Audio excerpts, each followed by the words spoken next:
नमस्कार साथीहरु, technical Sandeep YouTube च्यानलमा हजुरलाई स्वागत छ र म सन्दीप मल्ल। सो गाइस, स्यामसङले चाहिँ आफ्नो ए सिरिज मध्येको चाहिँ एउटा 5G smartphone Samsung galaxy A22 5G लाई चाहिँ इन्डियन बजारमा लन्च गरिसकेको छ। स्यामसङ ग्यालेक्सी A22 चाहिँ केही समय अगाडि चाहिँ हाम्रो नेपाली बजारमा लन्च भएको थियो। एकदमै कमालको नै स्मार्टफोन रहेको थियो। अलिकति ओभर प्राइसमा चाहिँ लन्च भएको थियो। हजुरहरुलाई थाहा नै छ, स्यामसङले जहिले पनि अलिकति ओभर प्राइसमा नै आफ्ना स्मार्टफोनहरु चाहिँ लन्च गर्छ। सो आजको भिडियोमा चाहिँ म स्यामसङ ग्यालेक्सी A22 5G को बारेमा चाहिँ कुरा गर्नेछु।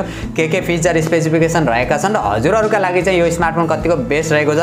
स्यामसङ ग्यालेक्सी A22 4G राम्रो रहेको छ कि स्यामसङ ग्यालेक्सी A22 5G राम्रो रहेको छ, यसैको बारेमा चाहिँ कुरा गर्नेछु। भिडियो पनि एकदमै इन्ट्रेस्टिङ भएको छ, त्यसैले भिडियो अन्तिमसम्म हेर्नु होला। र त्योभन्दा पहिला चाहिँ यदि आजको भिडियो मन परे भिडियोलाई लाइक गरेर तलपट्टि देख्न सक्नुहुन्छ रातो बटन, त्यसलाई थिचेर च्यानल सब्स्क्राइब गर्नु होला र साथमा रहेको नोटिफिकेसन बेल आइकनलाई दबाएर अल नोटिफिकेसनलाई पनि अन गर्नु होला, ताकि म जति पनि नयाँ भिडियो अपलोड गर्छु सबैभन्दा पहिला नोटिफिकेसन हजुरलाई मिल्नेछ।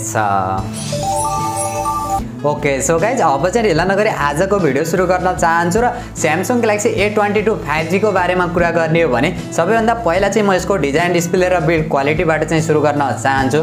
6.6 इन्चको फुल एचडी प्लस TFT प्यानलवाला चाहिँ हामीले डिस्प्ले देख्न मिल्दैछ। 90 हर्ज का साथ इन्फिनिटी भी डिजाइनका साथ चाहिँ देख्न मिल्दैछ। अगाडिपट्टिको डिजाइन चाहिँ ग्लासले गरिएको छ भने पछाडिपट्टिको डिजाइन चाहिँ प्लास्टिकको रहेको छ।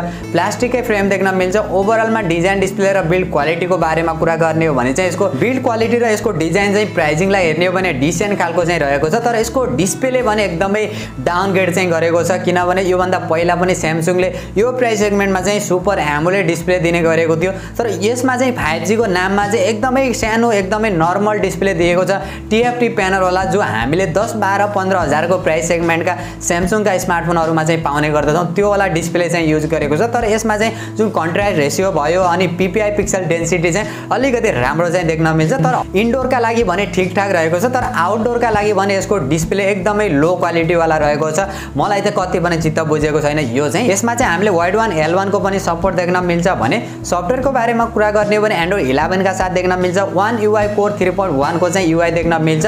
अलिकति सफ्टवेयर एक्सपिरियन्स चाहिँ अलिकति नराम्रो चाहिँ हामीले देख्न मिल्छ, अलिकति चाहिँ डाउनग्रेड गरेको छ यो चोटि भने, किनभने स्यामसङको One UI देख्न पाएको भए चाहिँ एकदमै राम्रो हुन्थ्यो, किनभने यो कोर एडिसन वाला चाहिँ रहेको छ। त्यसकारणले यहाँनिर पनि 5G को नाममा अलिकति चाहिँ डाउनग्रेड गरेको छ। र प्रोसेसरको बारेमा कुरा गर्ने हो भने चाहिँ प्रोसेसर भने एकदमै राम्रो मान्न सकिन्छ यो प्राइस सेगमेन्टमा, प्लस 5G पनि रहेको छ। 5G को नाममा चाहिँ प्रोसेसरलाई भने त्यति धेरै डाउनग्रेड चाहिँ गरेको छैन। जो मिडियाटेकको डायमेन्सिटी 700 वाला चाहिँ प्रोसेसर देख्न मिल्छ। 7 नैनोमिटर फेब्रिकेसनमा चाहिँ बनेको छ। माली G57MC2 को चाहिँ GPU देख्न मिल्छ भने CPU को बारेमा कुरा गर्ने हो भने 2 कोर Cortex A76 र 6 कोर Cortex A55 को चाहिँ CPU देख्न मिल्छ। पावर एफिसिएन्सी पनि एकदमै कमालको हुनेवाला छ।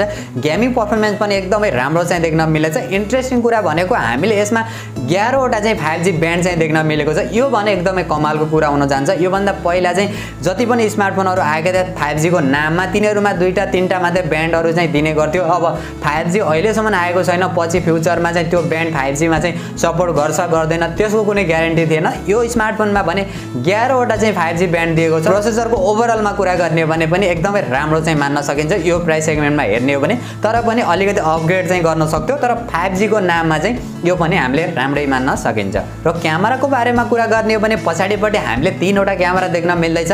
जो मेन क्यामेरा 48 मेगापिक्सल को primary sensor, second camera 5 megapixel को अल्ट्रा वाइड सेन्सर र थर्ड क्यामेरा चाहिँ 2 मेगापिक्सल को डेप्थ सेन्सर देख्न मिल्दैछ भने अगाडिपट्टिको सेल्फी क्यामेरा भने 8 मेगापिक्सल को चाहिँ देख्न मिल्दैछ। ओभरअलमा क्यामेरा फिचर र क्वालिटीको बारेमा कुरा गर्ने हो भने यहाँनिर चाहिँ डिसेन्ट खालको चाहिँ मान्न सकिन्छ। यो भन्दा पहिला स्यामसङ ग्यालेक्सी A22 4G मा पनि हामीले सेम टु सेम नै देख्न मिलेको थियो। त्यो स्मार्टफोन केही सस्तोमा पनि रहेको थियो। त्यसलाई हेर्ने हो भने प्राइसिङलाई हेर्ने हो भने चाहिँ एकदमै डिसेन्ट हो। तर जुन 5G स्मार्टफोनको नाममा हेर्ने हो भने चाहिँ यो पनि हामीले राम्रै मान्न सकिन्छ। र अरु फिचर, अरु सेन्सरहरुको बारेमा कुरा गर्ने हो भने स्यामसङको जुन सबैभन्दा राम्रो फिचर र राम्रो सेक्युरिटीको जुन अप्सन थियो त्यो नै हामीले यसमा देख्न मिल्दैन। यो कुरा चाहिँ मलाई कति पनि चित्त बुझेन। हामीले स्यामसङका सबै स्मार्टफोनहरुमा चाहिँ नक सेक्युरिटी चाहिँ देख्न मिल्थ्यो, तर यो स्मार्टफोनमा चाहिँ देख्न मिल्दैन। 5G को नाममा त्यसलाई चाहिँ हटाइदिएको छ। कुराले चाहिँ अलिकति डिसअपोइन्ट चाहिँ मलाई गराएको छ र हजुरहरुलाई पनि यो कुराले अलिकति डिसअपोइन्ट गराउनेछ।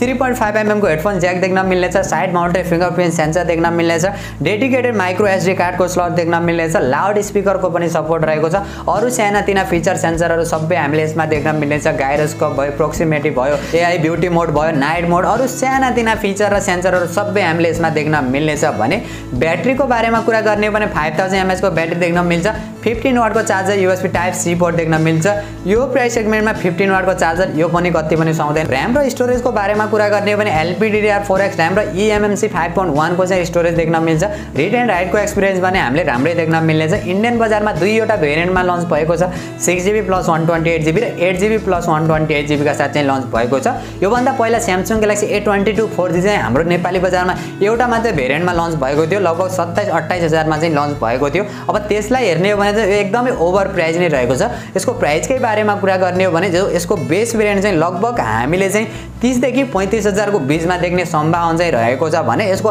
हायर भेरिएन्ट चाहिँ लगभग हामीले 40 देखि 38-40 हजार को बीचमा नै नेपाली बजारमा देख्न मिल्ने छ यदि यो स्मार्टफोन नेपाली बजारमा लन्च भयो भने अहिलेसम्म भने नेपाल लन्च डेटको भने कुनै फिक्स भएको छैन र प्राइस पनि यो एउटा एक्सपेक्टेड प्राइस मात्र रहेको छ यो भन्दा पहिला लन्च भएको Samsung Galaxy A22 4G चाहिँ हामीले नेपाली बजारमा चाहिँ 6GB + 128 का साथ चाहिँ देख्न मिल्छ लगभग 27949 रुपैयाँमा चाहिँ नेपाली बजारमा देख्न मिल्छ त्यसमा चाहिँ हामीले HD+ रेजुलेसनका साथ चाहिँ सुपर एमोलेड डिस्प्ले देख्न मिलेको थियो त्यो चाहिँ अलिकति राम्रो कुरा चाहिँ हुन जान्छ HD+ का साथ सुपर एमोलेड डिस्प्ले 90 हर्ट्ज का साथ त्यो कम्बिनेसन चाहिँ एकदमै राम्रो हो किनभने TFT प्यानल दिनु भन्दा चाहिँ त्यही सुपर एमोलेड HD+ का साथ दिएको भए पनि एउटा राम्रो चाहिँ मान्न सकिन्थ्यो ओभरअलमा हेर्ने हो भने Samsung Galaxy A22 4G र Samsung Galaxy A22 5G को बारेमा कुरा गर्ने र कम्पेरिजन गर्ने हो भने चाहिँ मेरो हिसाबमा चाहिँ Samsung Galaxy A22 4G लिँदा चाहिँ एकदमै बेस्ट रहेको छ किनभने अलिकति गेमिङ वाइज हेर्ने हो भने चाहिँ 5G वाला अलिकति माथि चाहिँ जान्छ तर पनि ओभरअलमा फिचर स्पेसिफिकेसन र ओभरअलमा प्याकेजिङमा कुरा गर्ने हो भने चाहिँ 4G भेरिएन्ट वाला चाहिँ एकदमै बेस्ट अप्सन रहेको छ र हजुरहरुलाई चाहिँ Samsung Galaxy A22 4G र Samsung Galaxy A22 5G मा चाहिँ कुन चाहिँ बेस्ट लाग्यो त्यो भने कमेन्ट गर्नु होला जो 5G भेरिएन्ट चाहिँ नेपाली बजारमा लन्च हुनु पर्छ जस्तो लाग्छ कि लाग्दैन र के कति प्राइसमा लन्च